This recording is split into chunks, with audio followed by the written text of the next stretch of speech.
Hi friends, welcome to Sai Vasanthi and vlogs. ఈరోజు అయితే బ్రేక్ఫాస్ట్కి మా పిల్లలకైతే సేమియా ఉప్మా అయితే చేశానండి.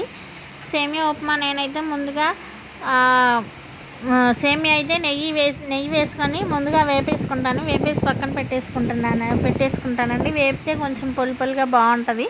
వేపకపోతే ముద్ద అయిపోద్దండి. సేమియా వేపితేనే బాగుంటుంది. అదిగోండి తాలింపు అది వేపేసి పక్కన పెట్టేసుకున్నాక తాలింపు అయితే వేసేసుకున్నాను. తాలింపులో పోపు దినుసులు, కరివేపాకు,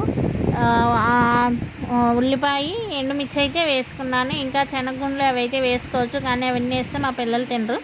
అందుకని ఓన్లీ పోపు దినుసులు, ఉల్లిపాయ, ఒక ఎండుమిర్చి, కరివేపాకు అయితే వేసేసుకున్నానండి. నేనైతే ఎసురు కొలతలతో అయితే నేను వేసుకోను, మామూలుగా అంచనా ప్రకారం వేసేస్తాను. అవ్వండి సేమియా అయితే వేసేసుకొని అయితే రెడీ అయిపోద్ది. చాలా టేస్టీగా ఉంటుందండి. మా పిల్లలు ఇందులో చట్నీ అయితే వేసుకొని తింటారు. నాకైతే చట్నీ ఇష్టం ఉండదు. పంచదార అయితేనే వేసుకొని తింటాను. ఉప్మాలో ఏదైనా నేను పంచదారతోనే తింటానండి. ఎవరి టేస్ట్ వాళ్ళది కదా. మీకు వీడియో కనుక నచ్చినట్లయితే లైక్ చేయండి, షేర్ చేయండి, కామెంట్ చేయండి. మరిన్ని వీడియోల కోసం మా ఛానల్ని సబ్స్క్రైబ్ చేసుకోండి.